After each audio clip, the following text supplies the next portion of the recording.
saudari umat Allah yang terkasih dalam Kristus.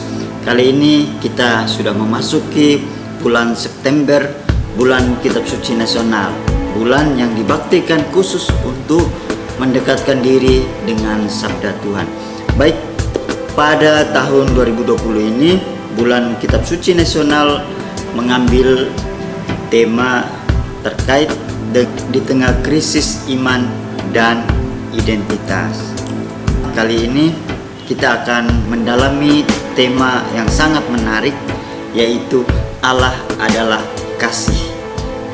Inspirasi dari surat pertama Rasul Yohanes bab 4 ayat 7 sampai 21. Nanti Bapak Ibu, saudara-saudari umat Allah yang terkasih, di rumah masing-masing bisa membuka dan merenungkan selama 1 minggu minimal ayat dalam bacaan surat pertama Rasul Yohanes bab 4 ayat 7 sampai 21. Baik, pertemuan kali ini bertujuan untuk peserta dapat menyadari dan percaya bahwa Allah adalah kasih. Kemudian Bapak Ibu juga diajak untuk menyadari identitas sebagai orang-orang yang dikasihi oleh Allah, serta membantu kita untuk hidup sesuai dengan identitas kita, yaitu dengan mengasihi Allah dan juga mengasihi sesama. Bapak Ibu, saudara-saudari umat Allah yang terkasih dalam Kristus, baik, mari kita mulai dengan pertemuan ini. Kita buka dengan doa, karena kalau kita ingin mendalami bacaan suci firman Tuhan, tidak cukup kita mendalami dengan membacanya begitu saja, tapi harus dengan doa, karena bacaan suci itu tidak mudah dimengerti, dan juga itu adalah suatu bacaan suci, bacaan firman Tuhan sendiri, sehingga penting kita perlu dibimbing oleh Roh Kudus, dibimbing oleh Allah sendiri untuk masuk ke dalam pengalaman iman kita. Mari kita hening sejenak. Mari kita berdoa.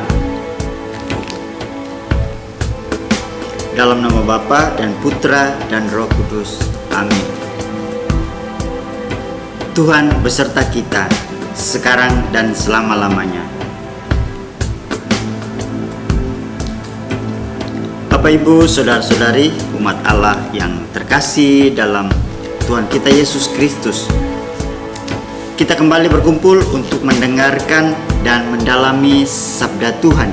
Dalam bulan Kitab Suci Nasional tahun 2020 ini, kita akan mendalami tema mewartakan kabar baik di tengah krisis iman dan identitas. Kita akan mendalami teks Kitab Suci yang berisikan tentang kabar baik bagi orang-orang yang menghadapi krisis iman dan identitas. Dalam kabar baik ini kita akan melihat bagaimana kebenaran firman Allah, kebenaran tentang Allah itu sendiri yang kita imani, dan memahami identitas kita di hadapannya. Hanya dengan meresapi, merenungkan, dan berusaha untuk memahami sabda Tuhan, di situ kita akan bisa lebih dekat dan menemukan identitas kita sebagai umat Allah. Pada pertemuan pertama ini kita diajak untuk mendalami 1 Yohanes, surat pertama Rasul Yohanes bab 4 ayat 7 sampai dengan ayat 21. Di dalamnya merangkum tentang Allah adalah kasih dan bagaimana kita sebagai umat Allah menerapkan, menunjukkan identitas kita sebagai orang-orang yang dikasihi oleh Allah. Baik, mari kita hening sejenak.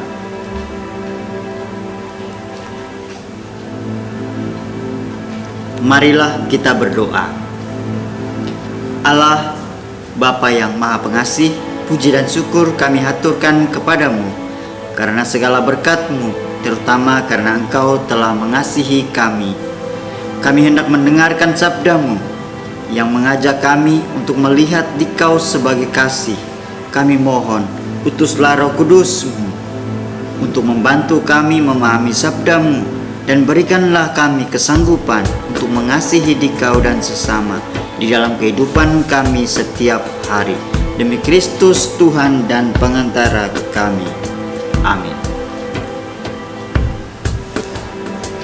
Bapak, Ibu, Saudara-saudari umat Allah yang terkasih dalam Tuhan kita Yesus Kristus, mari kita coba mendengarkan bacaan suci bagaimana Allah berbicara kepada kita melalui surat pertama Rasul Yohanes bab 4 ayat 7 sampai dengan ayat 21.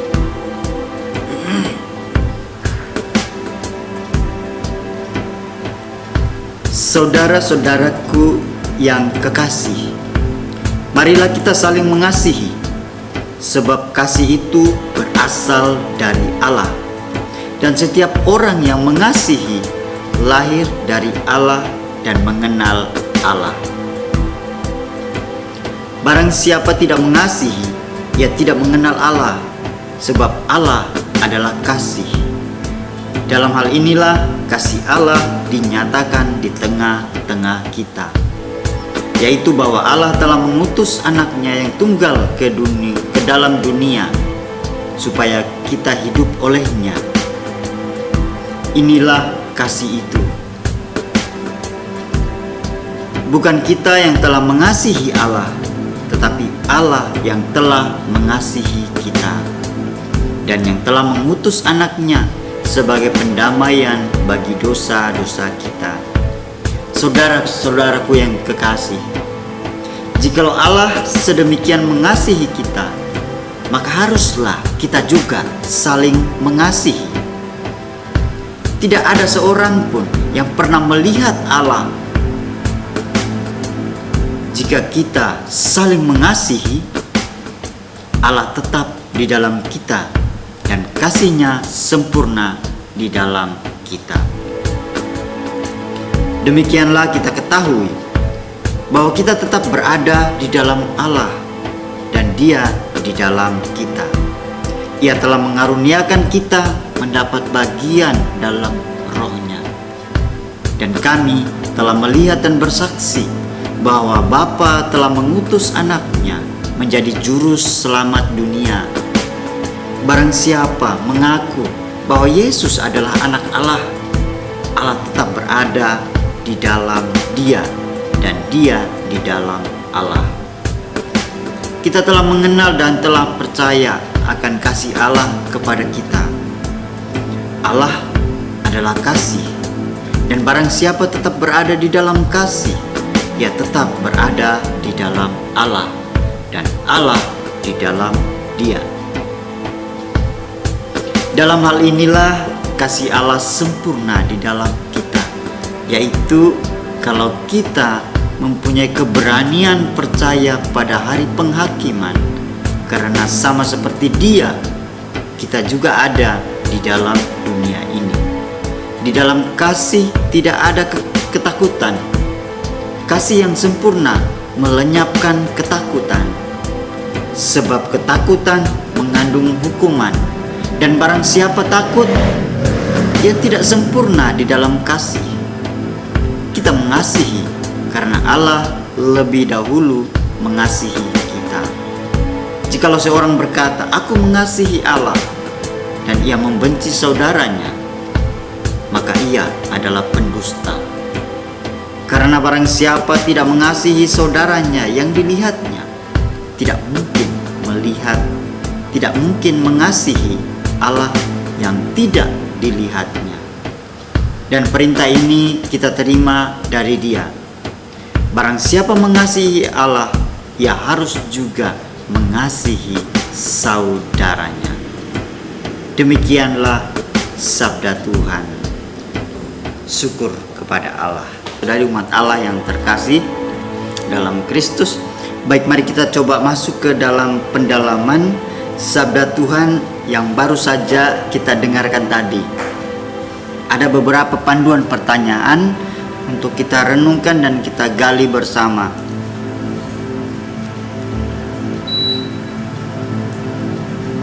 Yang pertama, siapakah Allah yang diperkenalkan dalam perikop tadi? Siapakah Allah yang diperkenalkan dalam perikop tadi? Mungkin Bapak Ibu, saudara-saudari umat Allah yang menyimak pertemuan ini sudah punya jawabannya. Dalam bacaan tadi dijelaskan, barang siapa tidak mengasihi, ia tidak mengenal Allah, sebab Allah adalah kasih. Jadi Allah itu sendiri diidentikan dengan kasih. Jadi ini bukan satu deskripsi, bukan satu penjelasan uraian pengertian, tetapi satu pernyataan bahwa kalau kita bicara tentang kasih, apa itu kasih? Kasih adalah Allah. Bukan kasih merupakan sesuatu yang bisa kita deskripsikan, tapi simpel saja. Kasih itu adalah Allah itu sendiri. Nah, kira-kira cukup jelas ya. Nanti kita akan melihat bagaimana pernyataan Allah itu kasih di dalam kehidupan konkret, khususnya sejak zaman bangsa Israel, kemudian munculnya Yesus Kristus, zaman Perjanjian Baru, lalu gereja perdana, dan hingga saat ini bagaimana kasih itu nyata-nyata hidup di dalam seluruh kehidupan kita. Mungkin Bapak Ibu, saudara-saudari juga secara iman mengalami bagaimana kasih Allah itu hidup di dalam diri dan keluarga Bapak Ibu. Kemudian pertanyaan berikut, bagaimana Allah mengasihi manusia? Nah, bagaimana Allah mengasihi manusia? Nah, ini sudah mulai muncul ke pertanyaan yang sifatnya konkret. Saya bacakan kutipan kitab suci. Dalam hal inilah kasih Allah dinyatakan di tengah-tengah kita, yaitu bahwa Allah telah mengutus anaknya yang tunggal ke dalam dunia supaya kita hidup olehnya. Inilah kasih itu, bukan kita yang telah mengasihi Allah, tetapi Allah yang telah mengasihi kita dan yang telah mengutus anaknya sebagai pendamaian bagi dosa-dosa kita. Kalau Bapak Ibu menyimak perikop tadi, menarik sekali untuk menjawab pertanyaan yang kedua tadi, bagaimana Allah mengasihi manusia. Hal yang paling besar dan konkret sekali adalah ketika Allah mengutus putranya untuk menjadi pendamaian, pemulihan, untuk mengembalikan hubungan baik antara manusia dengan Allah yang sudah putus dan rusak oleh karena dosa asal. Jadi kalau kita mau mendalami lebih jauh lagi bahwa Yesus Kristus adalah wujud konkret dan nyata betul-betul kasih Allah kepada umat manusia. Dan itu kita ikuti bagaimana siklus kehidupan Yesus Kristus mulai dari kelahiran, karyanya hingga wafatnya. Semua menunjukkan bagaimana Allah ingin dekat dan mengasihi kita umatnya. Saya ingin mengajak Bapak Ibu, saudara-saudari terkasih, untuk sedikit lebih dalam kita mendalami poin ini, yaitu bahwa bagaimana Kristus itu menjadi pendamaian, pemulihan bagi dosa-dosa kita. Mungkin kita tidak mengalami zaman kehidupan Yesus, tetapi secara tak terbatas apa yang dilakukan oleh Yesus di zamannya punya dampak terhadap kita hingga zaman ini dan bahkan hingga zaman yang akan kita lalui di depan. Jadi kasih Allah itu akan hidup terus sepanjang zaman, walaupun sampai dunia ini berakhir, ia tetap hidup senantiasa karena ia adalah Alfa dan Omega, awal dan akhir dari segala sesuatu. Kita kembali ke sebagai pendamaian. Semua kita sejak kita dilahirkan, bahkan ketika kita direncanakan dalam kandungan ibu, kita sudah membawa dalam diri kita apa yang dikenal dengan dosa asal. Dosa yang diwariskan oleh Adam dan Hawa. Nah, dosa asal ini kemudian dihapus oleh Yesus Kristus, dan hanya oleh Yesus Kristus dosa asal itu bisa terhapuskan, dan itu hanya melalui pendamaian tubuh dan darah Kristus yang dikorbankan di atas kayu salib. Jadi dengan terhapusnya dosa asal bukan berarti bahwa kita sudah bebas dari segala bentuk dosa. Kita masih tetap akan membawa dalam diri kita dosa pribadi, yaitu dosa yang kita lakukan dalam keseharian hidup. Dan dosa itu selalu kita perbaharui, dan kita bersyukur sebagai umat Katolik bahwa pembaharuan atas dosa itu juga sudah ada tersedia di dalam gereja, sudah difasilitasi oleh sakramen pengakuan dosa, sakramen tobat.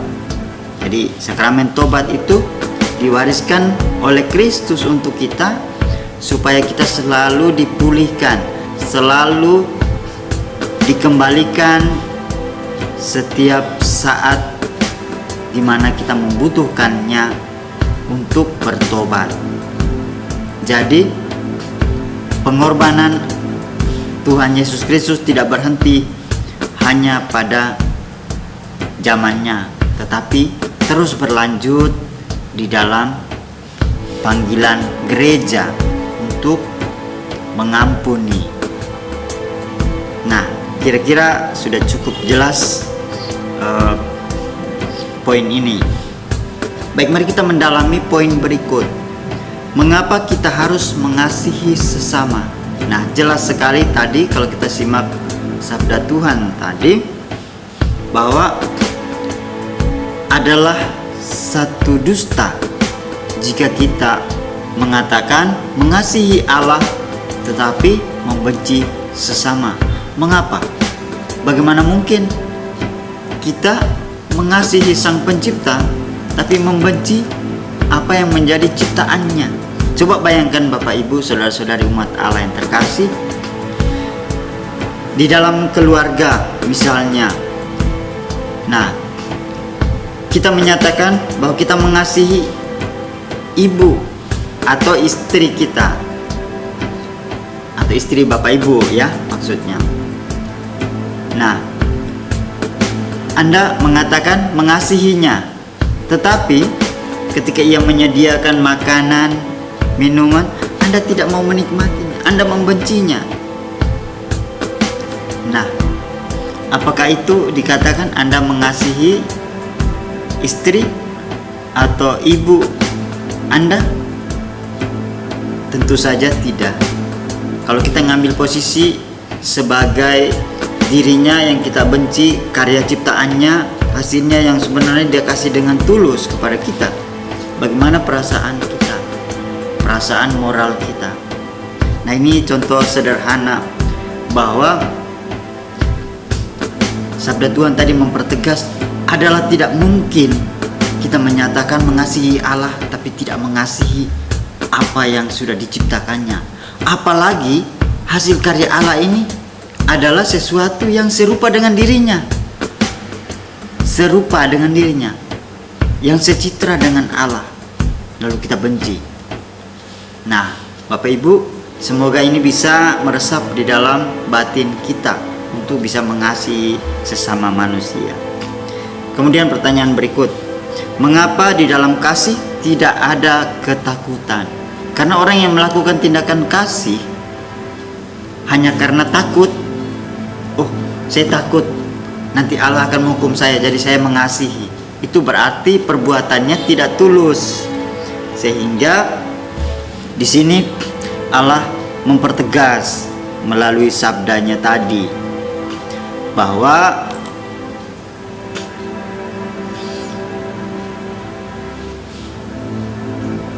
orang yang mengasihi dengan perasaan takut berarti ia tidak mengasihi secara sempurna. Artinya tidak mengakar di dalam keikhlasan hatinya. Tidak boleh takut. Apalagi karena penghakiman terakhir sebagai umat Katolik, kita tidak pernah boleh takut untuk menghadapi penghakiman atau pengadilan terakhir. Apabila kita sungguh-sungguh mau berniat untuk melaksanakan hukum kasih, melaksanakan warisan kasih di dalam kehidupan kita setiap hari.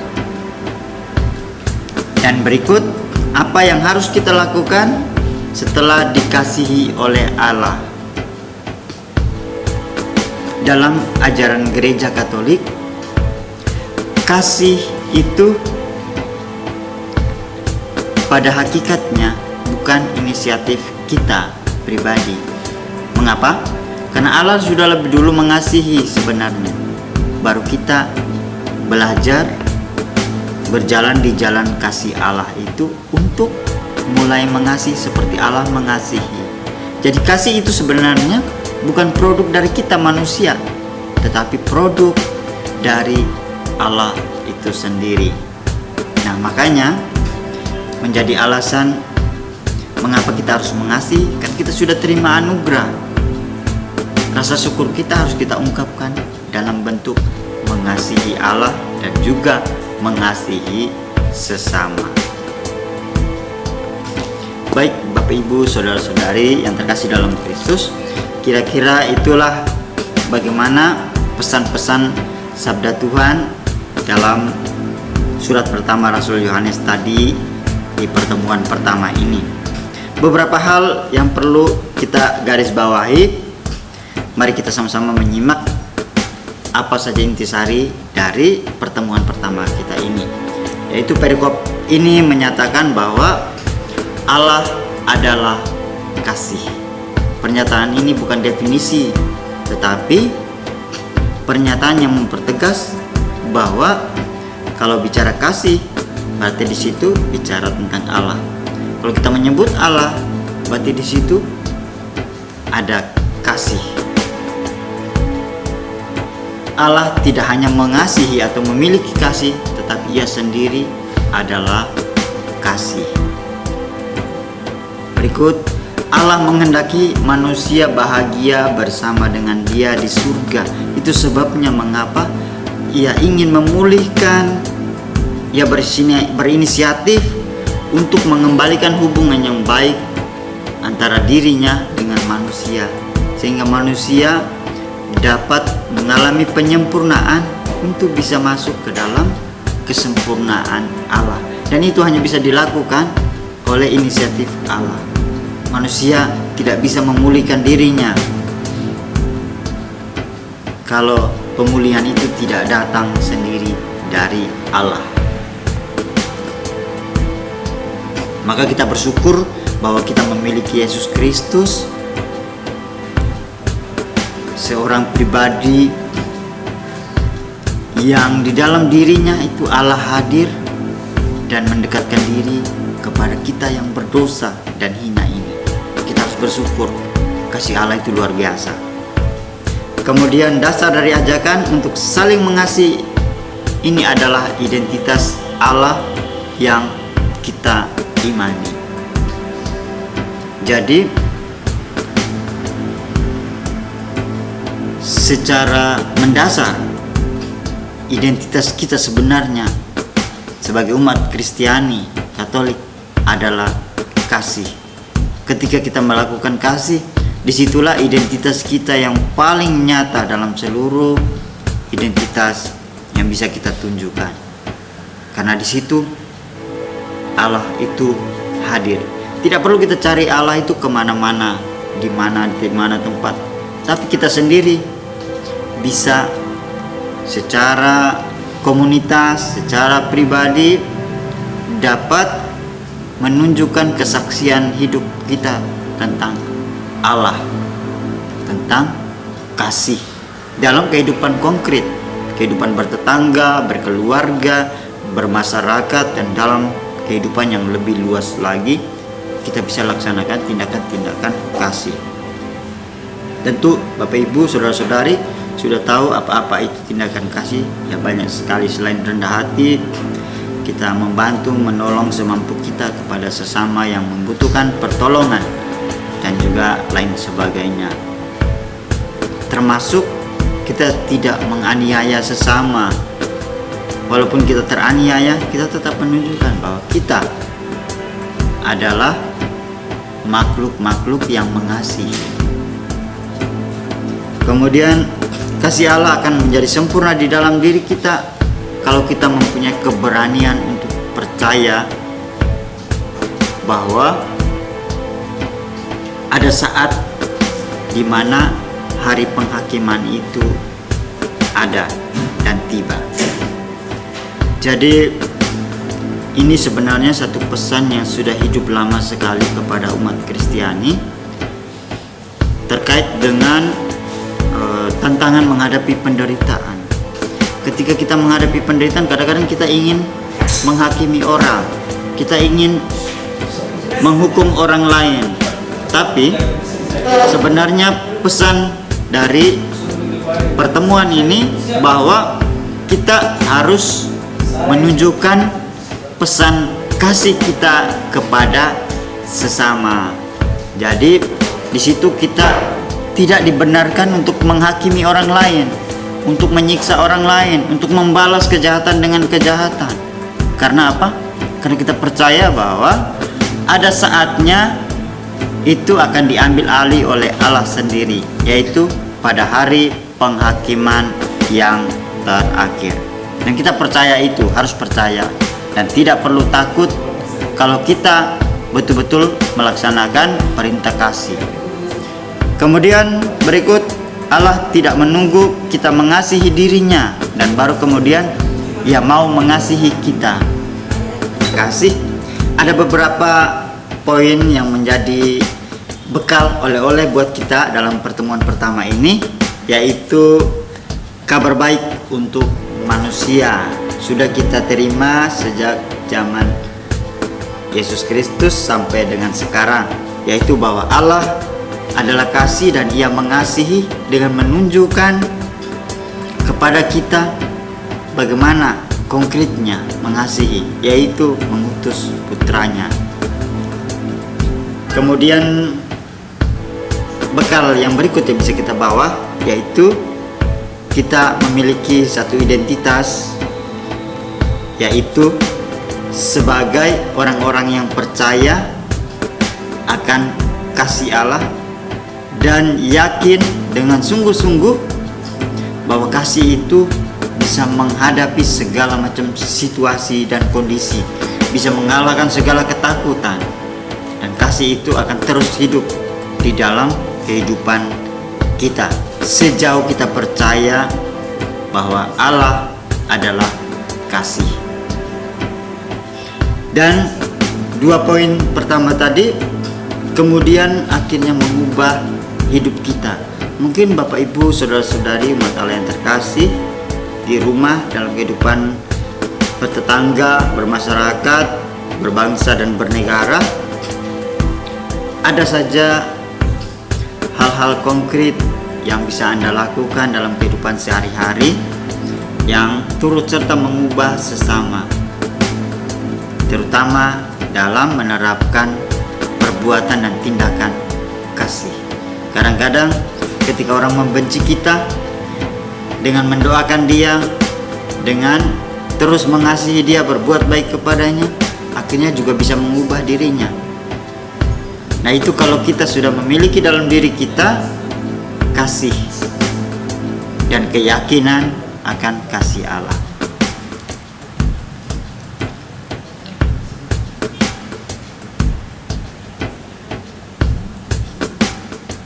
Baiklah, berikut ada beberapa hal yang bisa untuk kita renungkan lebih dalam lagi, yaitu terkait dengan pertemuan pertama ini.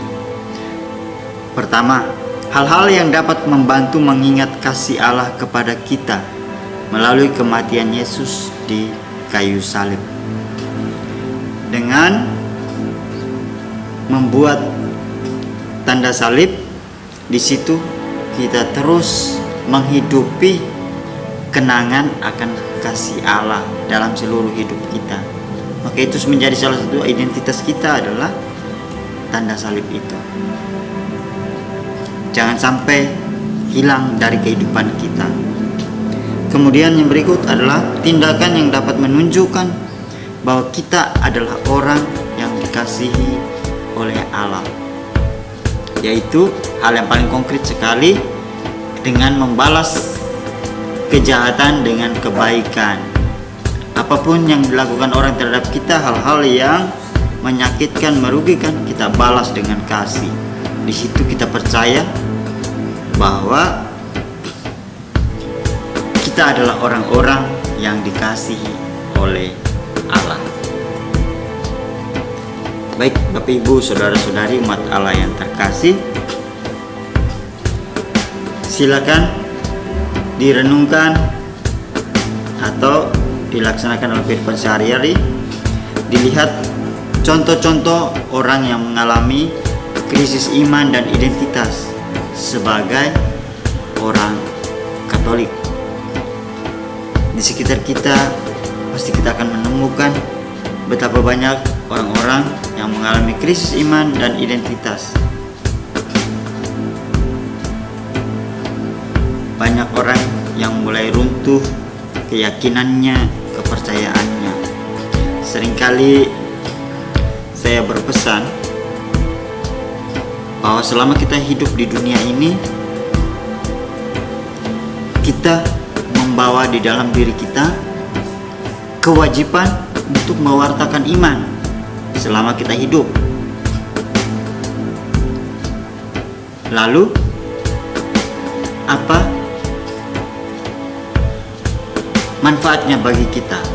Manfaatnya adalah setelah kita meninggal nanti, bukan kita lagi yang mewartakan iman, tetapi iman yang sudah kita wartakan kepada sesama itu yang akan membawa kita menuju persatuan yang mesra dengan Allah. Jadi selama hidup kita membawa iman, tapi setelah kita mati, iman itu akan memberikan kesaksian tentang kita selama di dunia ini. Oke, beberapa poin penting yang perlu menjadi perhatian kita bersama sebagai umat Kristiani, yaitu ciri-ciri orang yang mengalami krisis, terutama krisis identitas keimanannya, yaitu beberapa hal yang bisa kita lihat, yang bisa tampak di hadapan mata kita. Itu orang itu jarang berdoa, kemudian lebih banyak alasannya ketika ditanyai atau diajak untuk kegiatan gereja. Lalu berikutnya, orang tersebut mengalami kekeringan dalam kehidupan rohaninya. Nah, doa itu sebenarnya menjadi pusat. Apalagi kalau dia jarang berdoa pribadi, biasanya tampak sekali orang mengalami kekeringan secara rohani. Kekeringan rohani itu dapat tampak lewat perilaku Misalkan mudah mengalami stres, sering mengalami konflik dan tekanan batin, lalu sering kebingungan, tidak mampu menyelesaikan masalah. Kemudian sering dalam penyelesaian masalah biasanya selalu mengambil jalan pintas, atau misalnya seperti melalui tindakan kekerasan, karena tidak ada lagi jalan yang dirasa bisa dicapai untuk memecahkan persoalan hidup. Kemudian selain kekeringan secara rohani, orang juga akan mengalami ketiadaan arti dalam hidupnya. Ketiadaan arti dalam hidupnya itu misalnya dia melakukan segala sesuatu, tapi dia lakukan begitu saja tanpa melihat apa maknanya, apa manfaatnya. Tapi yang penting dia melakukan saja apa saja tanpa bisa mengambil intisari makna dari apa yang dikerjakan. Itu orang yang ketiadaan arti. Dan lebih parah lagi ketika orang mengalami dirinya tidak berarti. Kalau sudah ketiadaan arti dalam segala aktivitas hidupnya, orang bisa saja mengalami ketiadaan arti dirinya. Jadi merasa hidupnya tidak berarti, tidak bermakna. Nah, ini bisa membawa orang kepada depresi. Itu kasus yang paling berat. Mulai dari stres, kemudian depresi, kemudian merasa diri tidak berguna. Nah, hal ini seringkali banyak dialami orang-orang yang tidak mampu mengendalikan emosi dan jarang berdoa atau merenungkan kitab suci. Oleh karena itu, penting bahwa kita senantiasa harus dekatkan diri kepada Tuhan dan selalu melaksanakan kegiatan menggereja terutama. Nah, kalau orang aktif dalam kehidupan rohani sudah pasti akan bebas dari segala macam guncangan, terpaan, badai yang menghantam kehidupannya. Karena itu tadi seperti pertemuan ini, bahwa harus memiliki keyakinan yang sungguh-sungguh akan kasih Allah. Ya, saya kira demikian pesan-pesan yang bisa kita bawa dalam kehidupan kita sehari-hari. Mari kita siapkan batin kita untuk berdoa. Kita doakan apa yang menjadi harapan dan yang menjadi impian kita, apa yang ingin kita ubah dalam kehidupan kita, kita bawa dalam doa di pertemuan pertama ini. Allah Bapa kami di surga, kami bersyukur dan berterima kasih atas segala berkat yang Kau limpahkan bagi kami. Hingga pada pertemuan ini kami boleh merenungkan dan mendekatkan diri dengan sabda-Mu. Kami mohon ya Allah Bapa yang Maha Kuasa, agar Engkau melengkapi kehidupan kami dengan terang dan cahaya Roh Kudus-Mu yang senantiasa membimbing kami untuk semakin mengasihi sesama kami, siapapun di sekitar kami, dan bantulah kami untuk bisa mengendalikan diri kami, mengendalikan kehidupan kami dalam berelasi dengan sesama. Allah Bapa kami di surga, sehingga kami kelak tidak akan kehilangan identitas dan kehidupan kami yang menjadi ciri khas kami sebagai anak-anak yang Kau kasihi.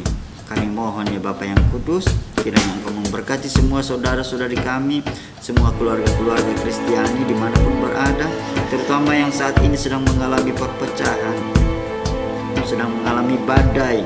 Bantulah mereka agar kasih-Mu senantiasa hadir dan hidup di tengah-tengah mereka. Amin. Terpujilah nama-Mu yang kudus, kini selalu dan sepanjang masa. Amin. Nah, Bapak Ibu nanti bisa melanjutkan dengan berdoa secara pribadi, merenungkan bacaan tadi secara pribadi bersama-sama di dalam keluarga. Dan itu sangat penting sekali untuk meningkatkan kesadaran akan kehidupan berkeluarga, kesadaran akan kasih Allah. Allah sebagai kasih yang hadir di dalam kehidupan keluarga. Kita mau menunggu kapan lagi? Atau mau menunggu siapa lagi? Kalau bukan kita yang adalah citra Allah, yang punya panggilan untuk menunjukkan kasih Allah itu kepada keluarga dan kepada sesama manusia. Akhirnya mari kita tutup pertemuan ini. Marilah berdoa. Allah Bapa yang Maha Pengasih, kami bersyukur atas sabda-Mu yang telah kami dengarkan dalam pertemuan ini. Kami mohon bantulah kami dengan Roh Kudus-Mu agar kami dapat mengasihi sesama sebagai wujud kasih kami terhadap-Mu. Demi Kristus Tuhan dan pengantara kami. Amin. Dalam nama Bapa dan Putra dan Roh Kudus. Amin. Terima kasih atas pertemuan ini dan kita akan berjumpa lagi di pertemuan berikutnya. Salam sehat dan sampai jumpa lagi. Tuhan Yesus memberkati dan melindungi.